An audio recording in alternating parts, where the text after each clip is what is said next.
What's up, Falcons fans, and welcome to episode 22 of Talking Birdie, an Atlanta Falcons podcast powered by sportstalkatl.com. I am your host, Matt Karoly. You can find me on Twitter at Matt Karoly, Karoly spelled Karoly. I'm joined as usual by my two co-hosts from the Sports Talk ATL team, Jake Gordon. You can find him on Twitter at Can't Guard Jake, and Alex Lord. You can find him on Twitter at Ghost Sports Talk, Ghost spelled Geaux. And the Falcons, they broke their 7-game losing streak, dating all the way back to last season. It was an uninspiring victory, 17-14 on Younghoe Koo's very first game-winning kick as time expired. But it's a win nevertheless. We'll take it. Beggars can't be choosers at this point of the season after what we saw the first 2 weeks. But guys, how we doing? Let's talk a little bit about this game. Jake, I'll start with you. What was the biggest positive takeaway for you from the Giants win? I really just think it was nice to see, some vintage Matt Ryan. The Falcons got the ball, they controlled the clock, they went down the field, and they won the game.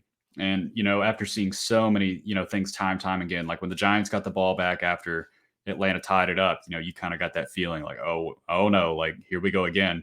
But it was just really nice to see the Falcons go out there and win the game. I know it sounds really simple, but it's kind of been a big ask for this team recently. Yeah, I think especially seeing Matt Ryan do a game-winning drive. I can't remember the last time, but I know it's been a few. So that was good to see. Alex, what about you? What did you like the most out of the Falcons from their win? Has to be the defense.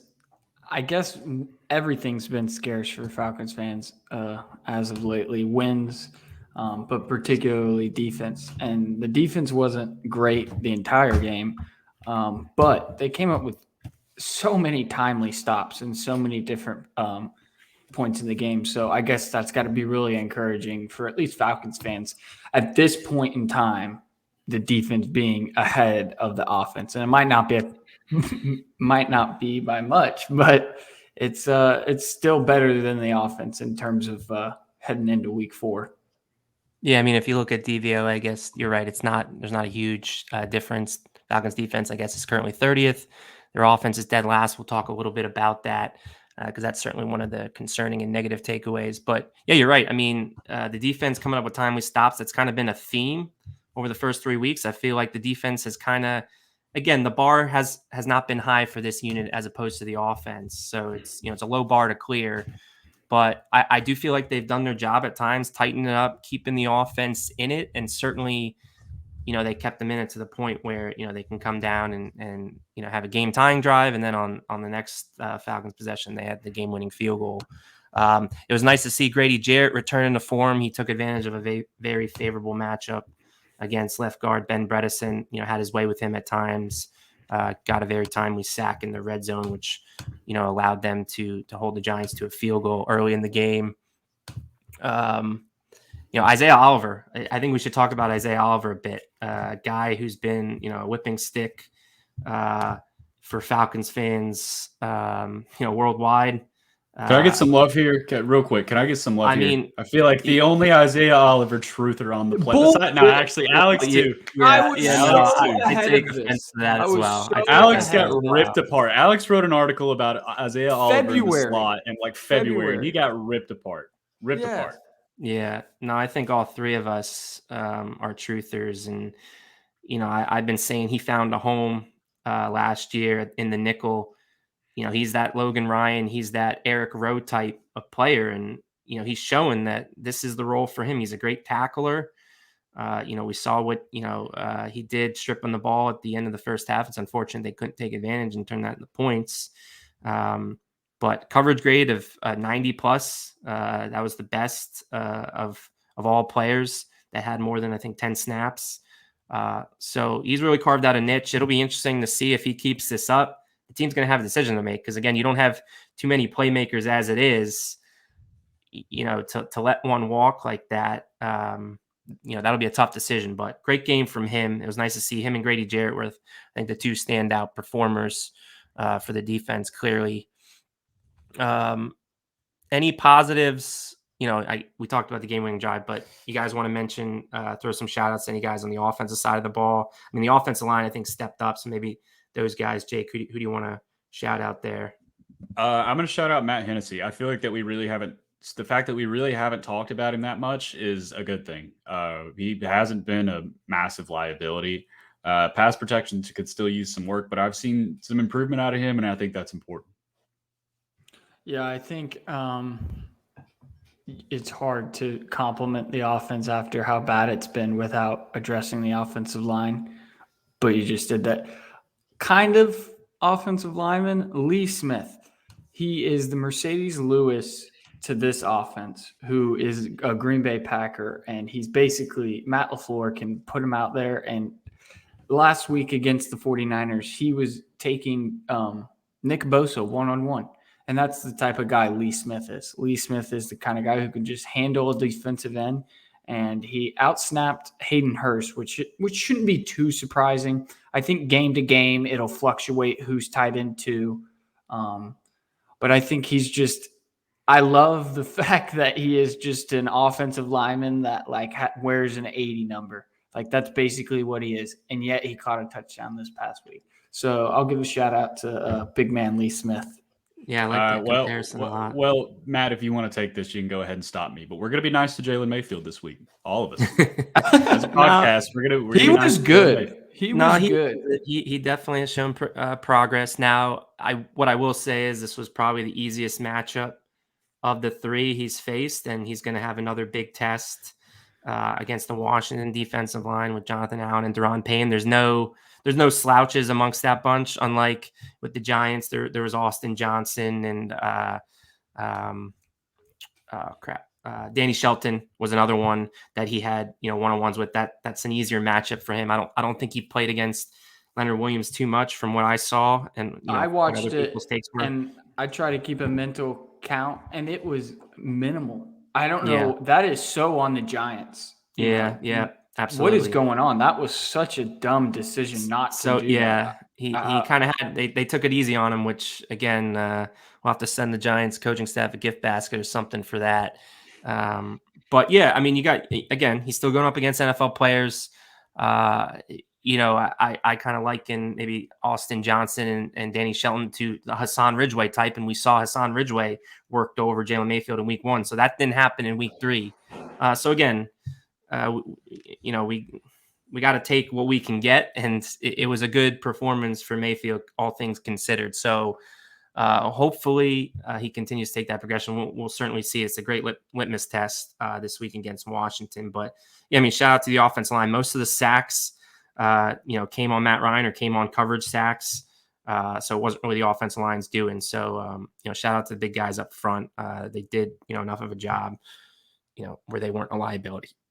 I think too, Cordell Patterson, let's talk about him, because I did not expect to say he's the offensive MVP in the first quarter of the season. And we only have 3 games, and there's a 4th and 5th, depending on how you want to calculate the quarter mark. It's technically in 6th now, so it's 1/6, I think.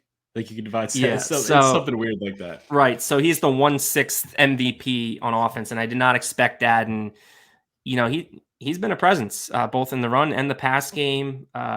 He really had the big play to get them, across into enemy territory to set up that field goal drive with the bubble screen. And credit to Jake Matthews and Jalen Mayfield, the downfield blocks. But that move he put on Logan Ryan, where he kind of shuffled his feet, got Ryan to freeze, and then hit him with a huge stiff arm. I mean, that's impressive stuff, and I think it's going to be sustainable. The snap count split was like 60-40 between Davis and Patterson, and I think that's about right and probably what we can expect going forward. And, for those wondering about Wayne Gallman, I think they just brought him in to fortify the depth, and I don't know if we're ever going to see him unless one of those top 2 guys go down.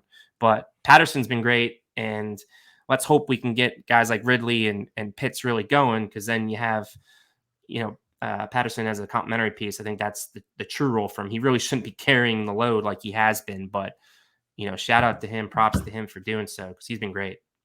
Yeah, he's been great thus far. But let's not forget, this is the first time he's ever going to handle this kind of workload in his That's entire true. career. So we don't know how his body's going to respond. And it could be fine or it could not be. He could, wear down. The NFL season's very long, so we don't really know how it's going to be. But I want to talk about Fabian Morel because he is getting some of the worst calls I've ever seen where you're just like, what do you want a guy to do there, man? And I feel for him because he is a lot of fans, probably casual fans, are just going to look at the penalties and keep seeing his, number 22 pop up. So you're like, oh, that guy's not playing well, but he is. He's playing so He's well. into Isaiah Oliver, it sounds like.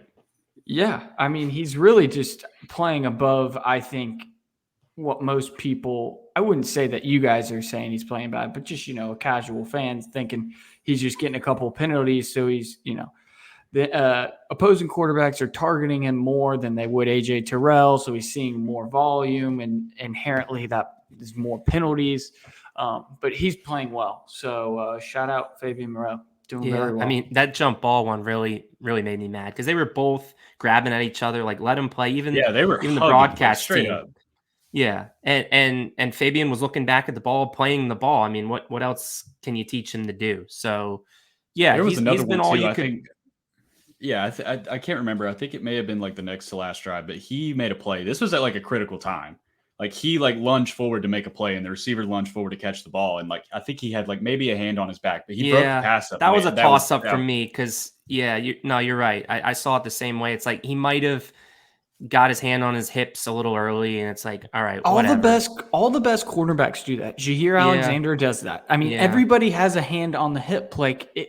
And if he had the brand name recognition, yes, maybe he would get away with it. He would get away with it. 100%. He would. No, he's been everything you really could have expected out of kind of a second corner vetman type deal. I've been happy with him, and for him to have to be the cornerback one role this past week with AJ out and TJ Green, ascended to the cornerback two with Oliver staying in the nickel.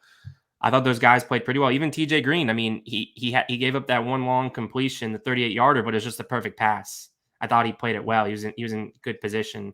It was just there's no defense for the perfect pass. So I thought, again, the secondary played pretty well. Certainly Giants moved the ball at times, but once it got close to the red area, they kind of held firm and forced the Giants into 2 field goals. But I guess let's talk about some of the negatives. And before I jump to the negatives, because I think we're going to spend some time here talking the offense. One thing that should be mentioned, the offense has been 5 for 5 in the red area, not counting that end of first half possession against the Bucs where, time was limited. They settled for a field goal. When the offense has found their way into opposing red zones, they did convert into touchdowns and couple nice designs. I really like that design to Zacchaeus on the first one.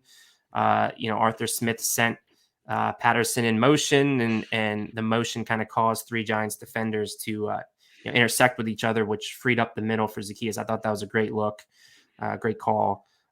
So there is some positives, but there's a lot of negatives. And again, we mentioned earlier, the offense is last in DVOA through the first 3 weeks. That is not something I expected to say from this unit. Yes, there's personnel issues, but this team does have enough talent on that side of the ball to at least be in the middle of the pack, if not higher. And again, my most frustrating thing and my most negative takeaway I can say from this team after 3 weeks is the lack of downfield passing.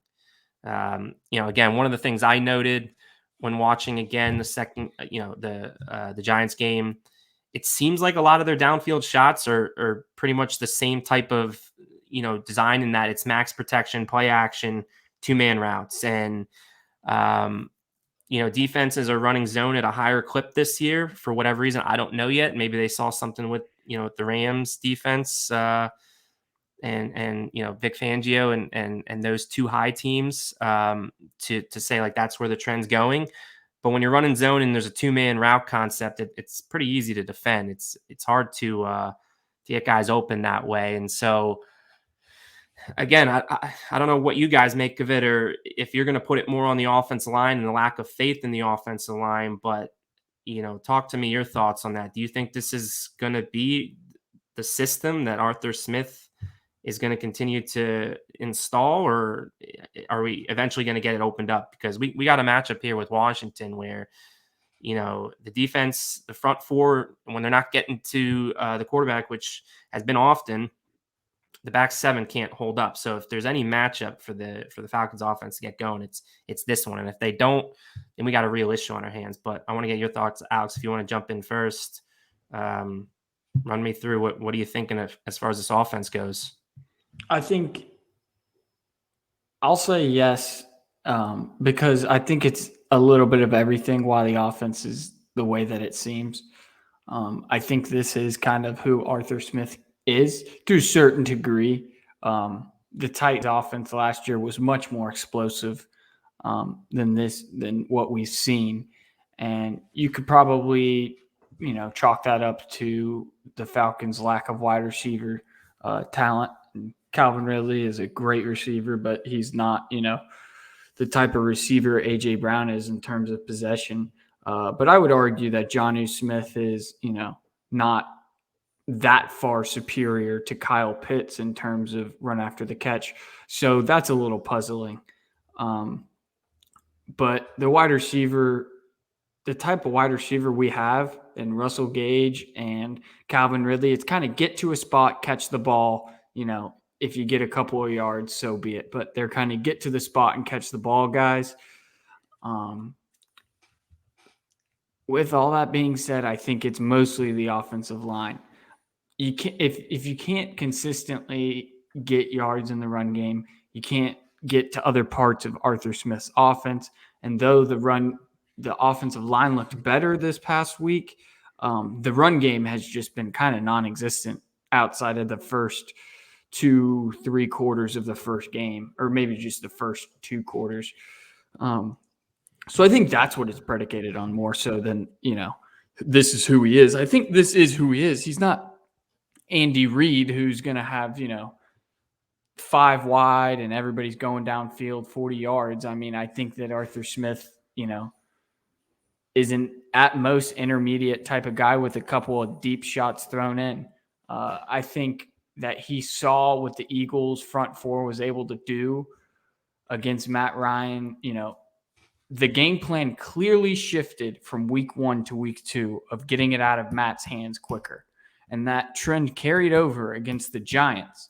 It's just what Smith has to do at this point because the offensive line, though it did improve, Matt Ryan's still getting the ball out of his hands insanely fast. I think he's top 10 in time to throw thus far. So, I mean, I don't know. Yeah, Jake, what are your thoughts? Do you agree, disagree? Why is the offense as bad as it is right now? Well, I hope it's not scheme, because if it is scheme, I don't think Arthur Smith's going to last very long because the scheme looks like shit right now. I don't know. I think he might be overcomplicating things, and I think we're seeing evidence of that with Wildcat, and we talked about this last week. I'm not getting back into it, but Frank's a tight end. Just look, man. I'm not an NFL head coach. I'll never be an NFL head coach. I'm not smart enough. Throw Kyle Pitts the ball. We were talking about red zone earlier. That was my favorite play. Whenever they threw Kyle Pitts the ball and he drew a 15, well, I mean, it wasn't 15 yards at the time, and he drew a pass interference and they scored the next play. I just don't understand. I don't understand why you complicate it. You have Calvin Ridley, you have Kyle Pitts. Theoretically, one of them is going to be open unless they double both of them. Then someone's going to be really open. I get the O-line isn't perfect, but I would rather watch Matt Ryan get sacked and try to actually push the ball than just continue to dink and dink and dink. It's terrible football to watch. Oh my God. It's like watching paint dry. I hate it. But I rewatched the game and I was super frustrated to begin with that Kyle Pitts wasn't getting more action, but I still don't have the all 22. So I don't see everything, but the ones that I could see the Giants defensive backs, I mean, they were pretty much leaving Calvin Ridley, with soft bracket coverage at most. And we're doubling Kyle Pitts, not doubling him, but, well, it's like having a guy sit over top and underneath. Yeah. I mean, yes, he needs to be on the field. He is on the field, though. He averaged 84% of the snaps. That was second most of all their pass catchers. It's just he's not being targeted. That's the thing that we want, is we want him kind of involved. But I want him on there. You should specify he's on every single snap in the red zone, because there were still a couple of red zone snaps. Yeah, that I don't have the splits on. Obviously, outside of those ones where it's just like 7 offensive linemen and your biggest tight ends just trying to run it in. But I get what Jake is trying to say, though, because there were times still against the Giants where you look around and you're like, where is Kyle Pitts? He should never, ever – he should be on the field more than Calvin Ridley. Like, that's not he's not far behind. I think I know we're he's probably not far behind. We're focusing in on the plays. I think we're focusing on the plays that probably aren't successful. Like, it almost goes back to the Isaiah Oliver debate. When, he's bad, everyone notices it, and you harp on that rather than talk about the good plays when he is on the field, or when he is on the field, again, what's going on. And again, a lot of the plays, like the downfield shots, it's Ridley and Pitts in those 2-man route concepts. And that's what you want. Like with Dirk Cutter, when he would run those 2-man route concepts, you'd get Christian Blake and not Calvin Ridley, someone else. And it's like, why do you want those guys running your only 2 routes? They're not going to get open. They're not going to be a threat. So at least for me, I don't think it's as much of a story. Like, I get we want to see that production. We want to see him pop off for 100+ yards, and it'll come. I mean, I was going to tweet it out, and I haven't yet, but Julio Jones' coming out party really didn't occur until like week 9 of his rookie season with that Indianapolis game. Like, I think he had a 100-yard game or 2 before that, but you really didn't think like, all right, this is what we brought him in for until halfway during the season. So again, like I did in week 1, I think just let's practice a little patience. Pitts was on the field on that second red zone play. I thought they were going to throw him a jump ball when they split him out wide to the left. And instead they used him as a diversion, and Lee Smith, snuck out, and, he got a touchdown pass before Kyle Pitts, like we all expected. So, again, Kyle Pitts is going to get his, he came up big on that, drive to get him in field goal range, ran a nice corner route. Ryan found him. I think we just got to relax. We got to relax a little bit. That play you're talking about in the red zone, Arthur Smith trotted out in the I formation, Mike Davis at fullback, Kyle Pitts at halfback, and then motioned Kyle Pitts out of the backfield. I mean, that's what you hired him for. That sort of, offensive ingenuity. I mean, still some of the decision making is so like you're like, you're a first-year head coach. It's like, I just don't get it. It's like half the time, especially when he's got the run established and everything's kind of working. I'm like, okay, yeah, this is good. And then he'll call something, and I'll be like, what the fuck? Like, what was that? Do you think there was at least less of that, though? Were you saying that less in this third game? Because I was. Although Definitely. I don't know. I didn't think Tampa was even that. I didn't think when Tampa I saw was Felipe Franks come on I the hated field, the second and short runs or third and short runs up the middle in Tampa game, and we didn't see that this week. So that was way better athletes, in my opinion, to be doing what Felipe Franks is doing than I don't understand. Taysom Hill is so good at it because he's a freak athlete. And I'm not saying Felipe Franks isn't a freak athlete, but I think he is. I think he is too. He's not going to take the ball. I do not think so. You want to know why he has great breakaway speed from like the pocket? It's because nobody's chasing him. When you're a ball carrier, you have 11 guys trying to tackle you. It's way different than like dropping back as a quarterback and escaping a 4-man rush. I want to see if I can find his RAS score because I feel like it's pretty high. I've seen it. And it puts him in that elite category. I think it's more of a size than a speed thing, dude. I mean, he's 6'7", like he's obviously 235 or something like that. He's so light. Weight, but I mean, he's got a 9.56 RAS. He's 6'5", 234. Ran a 4.6. No, we don't use stats if it's against my argument. We don't use stats. If it's all right, I'm just surprised. That's why when I texted you guys in the group chat, it's like some reporter asked, "Is Felipe Franks?" Yeah, it was Jim Nagy or Nagy, however you say it. Never mind. I thought you were talking about Jim Nagy at the Senior Bowl. Said that he should play tight end like 3.5 months ago. Well, I don't think he was alone in that. I know. Was it Marcus Mosher? Someone said it during the one preseason game, and I was like, thank God he's not, because he's our only offense to watch right now. But I'm open-minded to it because, there's some precedent now with Logan Thomas and Tyree Jackson, I think. The Eagles are trying to do that with.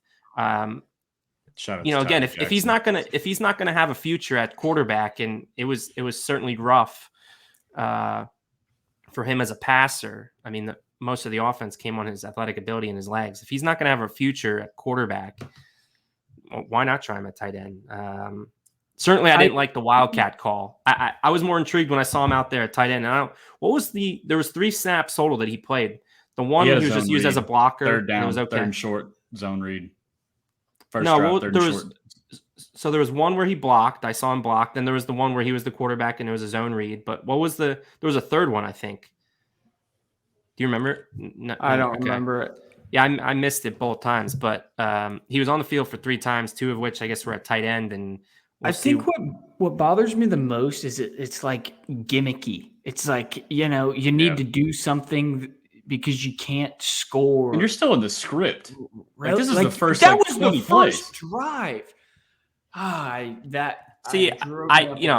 guess I'm not as much of a I don't oppose the Wildcat as much as you guys do. I guess the thing I oppose, and we talked about it last week too, is Matt Ryan still being on the field at receiver. That's useless. Yeah, you're that's playing 10 on 11 then.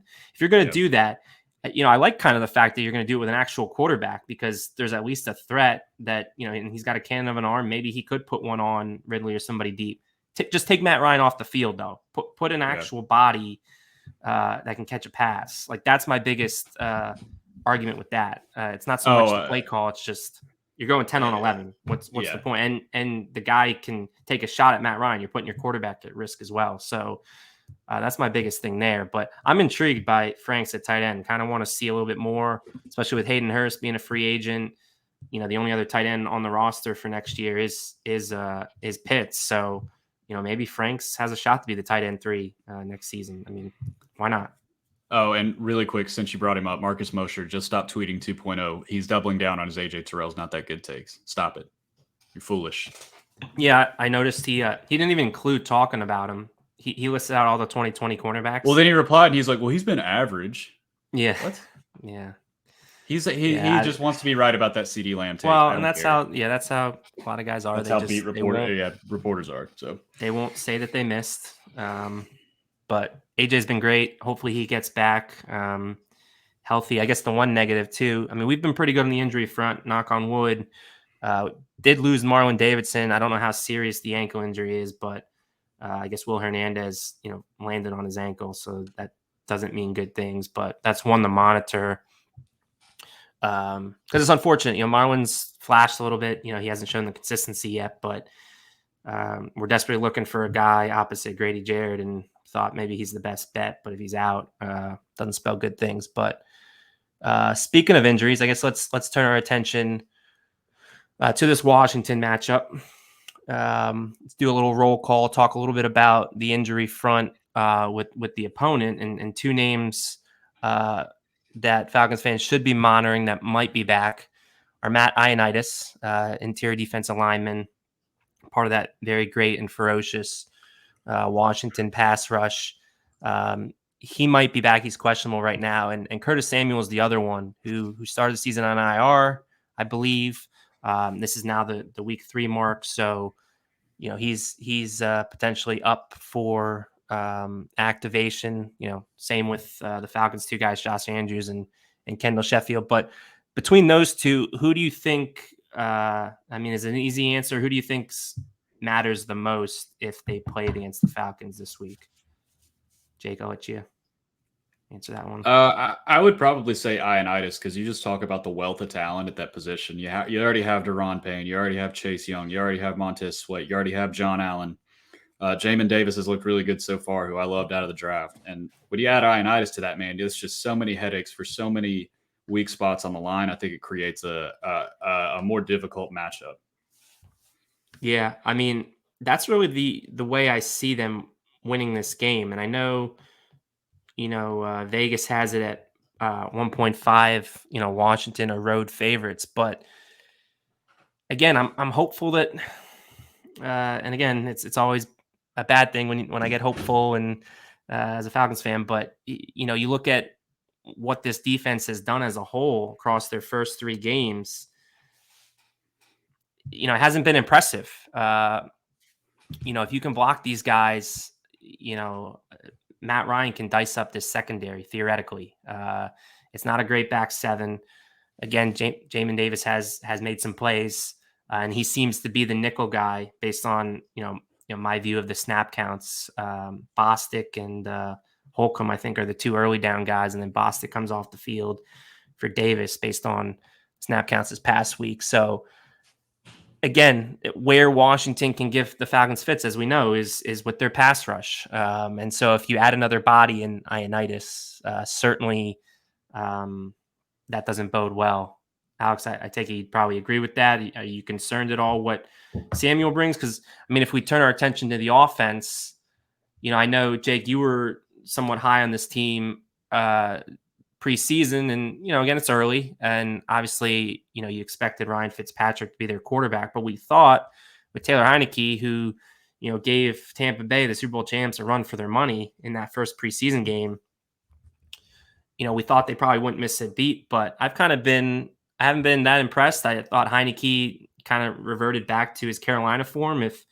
And for those that don't remember, Heinicke was actually the starter in that Week 16 matchup in 2018 when the Falcons, I believe it was 2018 or 2019, but Falcons won 24-10, and Heinicke threw 3 interceptions. So if we get that Taylor Heinicke, again, I'm not as concerned about them on the offensive side of the ball, but adding Samuel would certainly add a dose of explosiveness. So again, that's one to watch. But Alex, what are your thoughts on the injuries? What are your thoughts maybe on this matchup as a whole before we maybe dive deeper into it? I think it is you just trying to be positive about obviously their linebackers can't cover and their defensive backs are just useless. But that front, that defensive front is for real. And the Bills took care of them handedly last week. And they still got 26 pressures and not a single sack. That is not going to happen this week. Matt Ryan is a fraction of Josh Allen is a specimen. He really is. So for him to not get sacked is much different than Matt Ryan not getting sacked. So I think that this game is going to go a little bit more like the first 2 weeks instead of last week for the Falcons offensive line, just because, it's another one of those groups that's just got talent at all 4 positions. They have depth too. So I think that I wouldn't even know how to approach this game if I was Arthur Smith. It would be something similar to the Tampa game as far as, quick passes and everything like that. But I also think Taylor Heinicke is going to present similar problems as, Jalen Hurts did. And the Falcons did a lot better in terms of keeping the athletic, mobile quarterback in check versus, Daniel Jones. They pretty much kept him in check. Yeah. Whereas, Jalen Hurts, we know what happened there. So this will be another good test for the defense. But I think the offensive line, the Falcons' offensive line, is obviously where the game, is going to be won or lost, I think. Well, and you ask how do they plan to attack this defense, and for those of us that want to see them finally get explosive and take the downfield shots, this might not be the game to do it because one way to stifle a pass rush is with the screen game and the quick passing, and we might get more of that. We might get more of the screen game. We might get more of Cordell Patterson, which again, I guess it's fine if it works and you can scrounge up another W, and we'll just wait till next week, in London with the Jets to try to go downfield and kind of get explosive with it. But that's one thing I could see them kind of continue to turn to. Obviously, play action as well. I guess the one fear is, when you look at that Tampa Bay matchup, if you're going to try to draw parallels, they got the more stouter defensive linemen, whereas Washington, those guys are all athletic.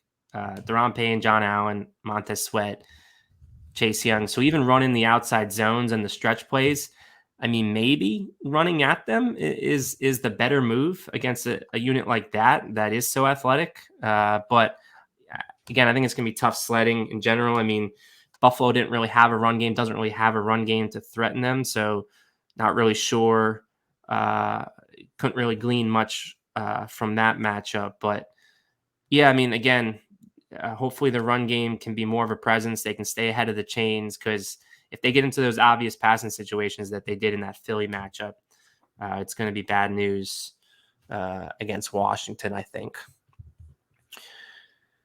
All right, couple questions to run through, just random questions kind of a little bit. But, we talk about the D-line of Washington, and that's the star of this group. But I want to get your guys' thoughts on who you think is the best D lineman of the bunch. I know Chase Young gets a lot of the attention being, the second overall pick, but they got a lot to choose from. So Jake, who's your best? Who do you think the Falcons have to worry about the most on Sunday? I think the one they'll have to worry about the most, I think it's going to be Tyrone Payne, because I think there's going to be a lot of attention on Jonathan Allen, and that's going to open up some opportunities for him. Alex, what about you? Yeah, Tyrone Payne had 11 pressures last week. 11. Wow. That's almost a 30% pass Who said Tyrone Payne couldn't be a pass rusher? Yeah, there you go. Yeah, I think Jonathan Allen right now, Jonathan Allen is by far the best overall, defending the run, rushing the passer. But obviously with Chase Young's athletic profile, it would be hard not to choose him in terms of, starting your own team. He's a freak. He's got everything that, that Myles Garrett kind of has. Myles Garrett is another dimension of a player, but, he's got that athletic profile. So absolutely. Yeah. And, I don't know if they move them around, or, I know Chase Young does rush off the left side at times, but Washington would be best served to rush him off the right against Caleb McGarry, because Caleb McGarry has not been good. Azeez Ojulari had found great success against him at times this past week, and he's a rookie and just not even near the specimen that Chase Young is. And, Young's he's sackless right now, but this is the type of matchup, unfortunately to say, as a Falcons analyst and fan, this is the type of matchup where he gets going and maybe goes off for a 3-sack performance, unfortunately, especially if he is rushing against McGarry more times than not. I mean, the Matthews versus Young matchup, like I'm looking forward to that. Hopefully we get to see that quite a bit. But again, if Washington is smart, they would rush Young off that side. And, Sweat's no slouch either, so that'll be a fun matchup. But certainly I think everyone would have their eyes towards Young versus Matthews. And I had my eyes towards that a couple years ago when it was Bosa versus Matthews in San Fran, and that lived up to the hype. I mean, that was a great duel. Two great athletes. Jake has always done well against the athletes as opposed to the guys that present the power in the bull rush.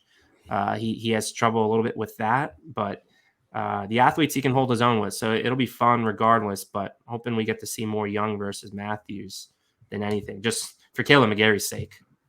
Yeah, I think actually that he is a great athlete and spectacular against the run. But Jake Matthews would handle him in pass sets. Handle him. Chase Young is not that good of a pass rusher. And when he wins with, his athletic ability, or, he's added a little bit of some arm moves. Sure. But he is, yeah, you're right. He still needs to develop. He's not even close to what he is as a run defender. I mean, I think Jake Matthews is in serious trouble if he's trying to block him in the run game. Yeah, that's a good point. But on the flip side, I think Matthews will handle him. I really do. I don't even think it'll be, a worry. On the other hand, Caleb McGarry could get really ugly. He is just so surprisingly bad this year. I mean, he might be the biggest disappointment on the offensive side of the ball, I think. And you're damn right. I mean, he was steadily improving each year, and then came into the year, which is year 3, and which is supposed to be a big year for tackles, and has looked like a rookie. I mean, he's still moving bodies in the run game. He's a massive human being, so that'll always be there for him. But he looks like he's just lost everything he's gained. You know what it could be? Maybe he's trying a new technique or something that Dwayne Ledford is teaching them or something like that this new scheme requires that maybe the old one didn't, because he looks like a rookie in pass sets again. It's mind-boggling. Well, I just wonder, the off-season stuff with him, the lack of, closure on or clarity on, what the injury was, and, all the talk that he was entrenched in a roster battle. And, who knows, like if Matt Gano didn't go down with an injury, we might have had a legitimate right tackle battle. And Gano maybe could have showed that he's the better option. And man, that would have been quite the revelation. And we'll see what down the line. I don't think it would have been a battle. I think Gano would have took his lunch. Do you? Wow. I don't think Gano's good either. I don't think he's good. I think it would have been close. I think it would have been close. I mean, I think it would have been close. Gano has shown things, but how teams often defer to high draft picks, and I think he could have got it just on that alone. But we'll see. I mean, Gano, there's still an expectation that Gano might be back in November, December. So if McGarry's still struggling and the Falcons are out of this thing, they might really want to take a look at Gano at right tackle, and then you got that 5th-year option deadline this summer, which there should be no expectation that McGarry will get it picked up. And then at that point, you really got a battle on your hands, or an open competition, because of the fact that McGarry's only got 1 year left. So this is a huge test, because whether it's Sweat or Young, McGarry's going to have his hands full. So we'll see how much they chip with Lee Smith. That's something to watch. I thought that's a great comparison with Mercedes Lewis on how he's utilized. I think it's exactly what Arthur Smith is going to do and has done to this point with Smith. He's an extra blocker, a guy that you can kind of trust even at times against defensive ends one-on-one. So we'll see. That'll be the matchups to watch along the edge. And then even on the interior, again, we talked about Mayfield showing progress, but it's, whether it's Payne, whether it's Jonathan Allen, if God forbid Ioannidis is back, and those are 3 tough opponents that we're going to really see if Mayfield has actually shown progress, or was it a product of, the matchup in New York. But, I can't help, and I want to throw another question out. I can't help but think like this team still kind of, to me, feels like the Carolina teams from a couple of years ago with Ron Rivera. I mean, you got a defense that wins with their front 4. You got Antonio Gibson, who's really emerged, and, all that early comparisons to CMC, or they saw a lot of CMC in him. Like when I first heard that, I thought it was ridiculous. But now, after seeing Antonio Gibson, I think it is somewhat true. I mean, the run he had, I think it was off a screenplay against Buffalo, where most guys are getting knocked out of bounds, and his contact balance to kind of stay upright and then be able to lunge at the pylon was truly impressive. And he is an athletic specimen. And again, they really run the offense through him, as the bell cow. But, am I off base in this comparison? Like, is this team any better than those Carolina teams that were kind of average, especially when Cam Newton wasn't in the lineup? Because again, if that's the case, again, you can call me a homer, but I do think this is a winnable game, more winnable than maybe I thought when the schedule first came out. I mean, what are your thoughts on this team? And I guess maybe we can kind of dive into predictions, expectations for how this goes. I think they're more talented. I don't know. I just feel like their offense might have trouble sustaining drives, and that might be why they've gotten so many points hung on them. I mean, they got talent everywhere, even on offense. You look, they still got Braden Scherf up front. They still got, Antonio Gibson, still got Terry McLaurin. Their defense is really talented. So I'm not willing to, I think they're more talented. I don't know if they're as well coached. I would probably say that's a bit of a push. You're really splitting hairs at that point, but I think that they have the talent to be a really good football team, but I think they need to play, more in sync and play more complementary football. Like, do you think this is the second best team in the NFC East right now, or what are your thoughts on that? Like, I mean, especially after the Monday Night Football matchup, Eagles, Cowboys. I mean, that's like silver, and I'm not going to say that joke. That's like getting silver in, the spelling bee. Yeah. It's not like, it's not really tough competition. Or So. are they a wild card contender at least? Like that, how do you see this? Is it too early to tell? I mean, I guess Shit, man. we'll I don't know know. at With some- the way the NFC South looks and the NFC West looks, I'm going to say no. Yeah.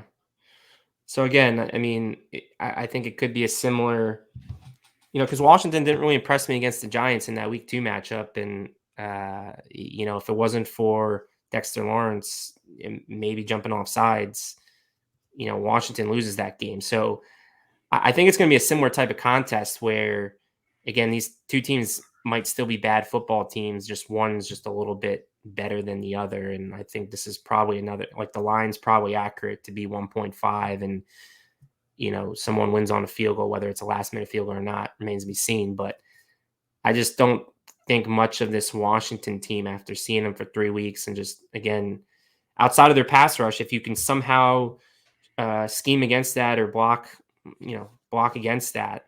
I don't really know. Terry McLaurin's great, but he's almost like an Allen Robinson where, he's going to get his yards, but he's always going to have a tough time because of the quarterback play. Alex, what thoughts on Washington? I think you and guys predictions? nailed it.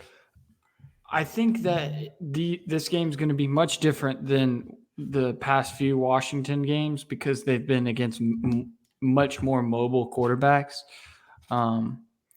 Josh Allen and Daniel Jones are, though they aren't Lamar Jackson, but they can get out of trouble and they can both outrun a defensive lineman in the NFL. Mm-hmm. So I think that this game is going to look much different than those games. Those quarterbacks were able to take advantage of the Washington secondary because of their feet and things like that, where Matt Ryan won't be able to. So I think it'll be interesting to look at it from that point of view.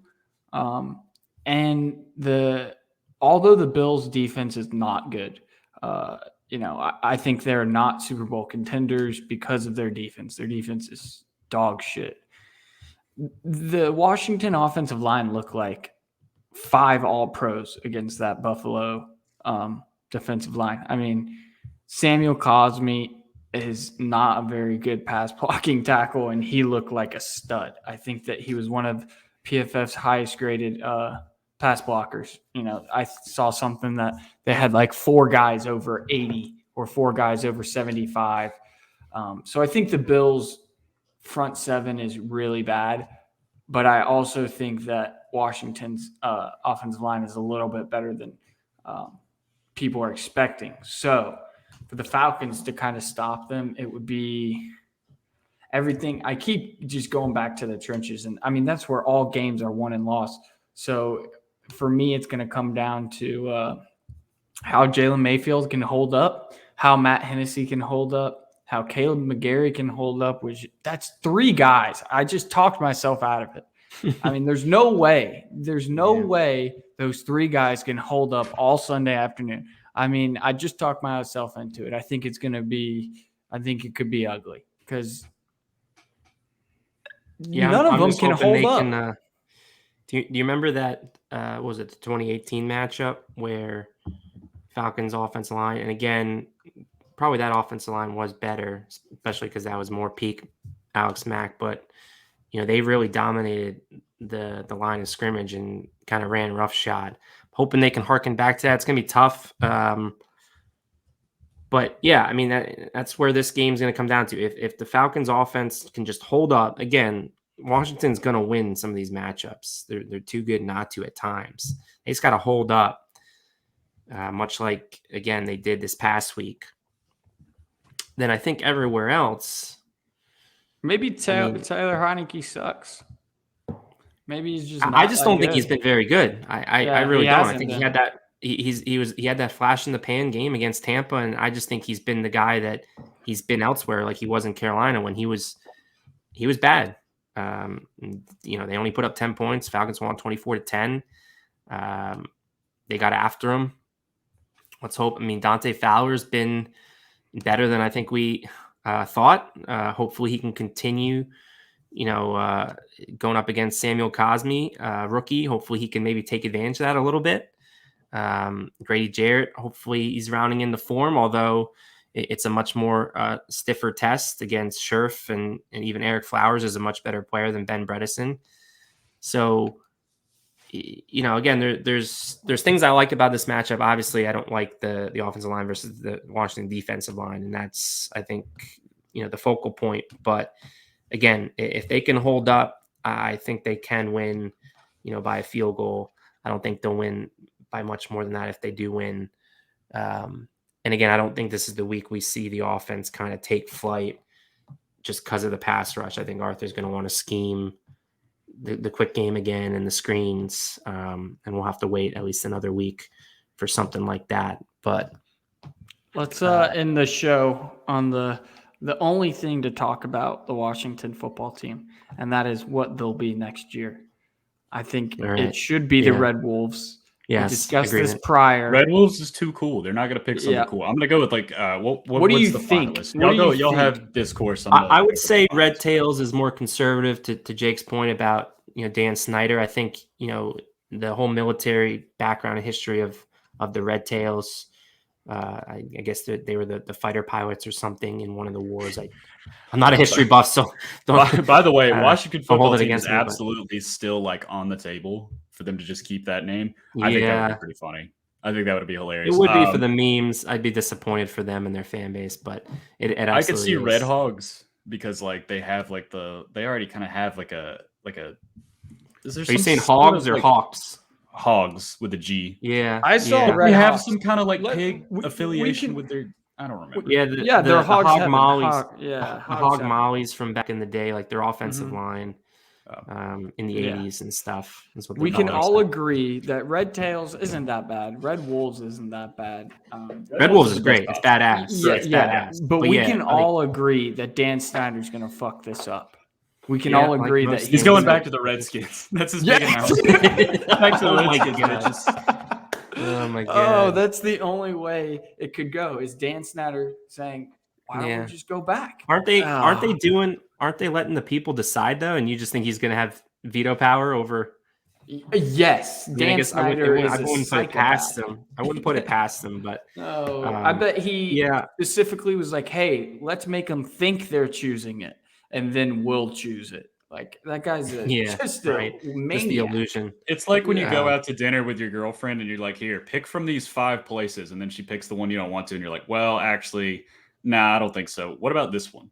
It's like, well, we have reservations here. It's more like she gives you 3 places that she's okay going with, and you pick the one, and she's like, you know what? I don't actually want to go to that place. I think it's more like that. But I'm like, why'd you suggest it? Yeah, exactly. And then you just go in an endless loop and want to die.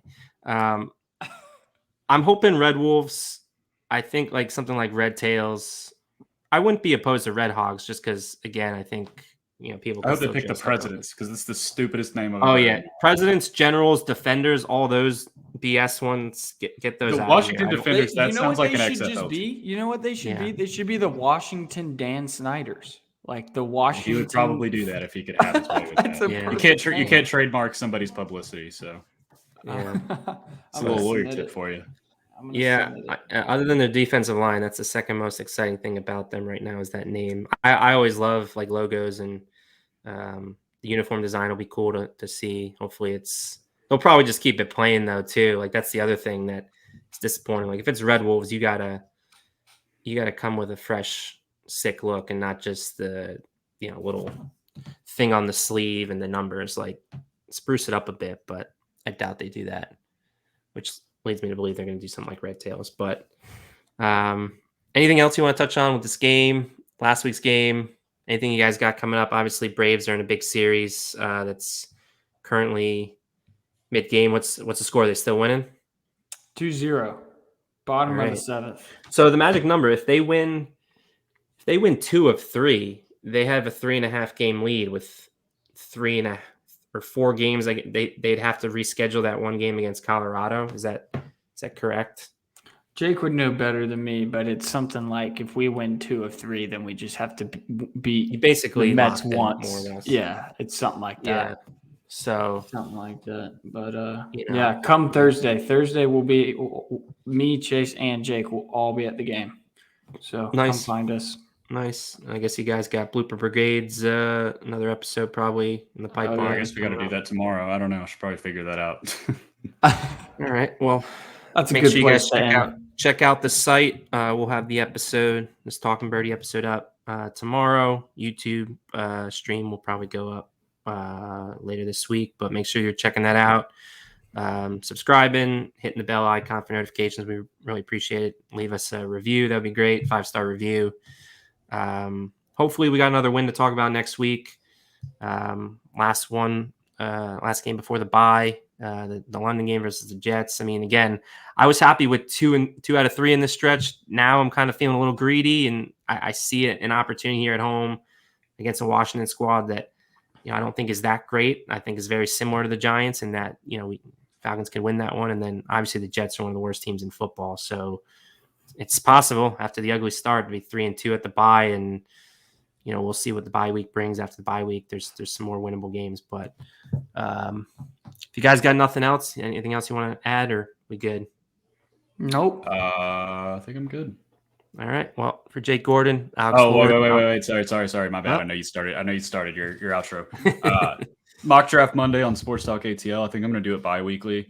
But I just like doing mock drafts. It's fun. And they make people mad, which is even funnier because people some old guy will be a red ass over some mock draft that I made in September. And I use the Rise and Draft Simulator. So it's got an ilk of realism, I guess, if you trust their rankings. So check those out.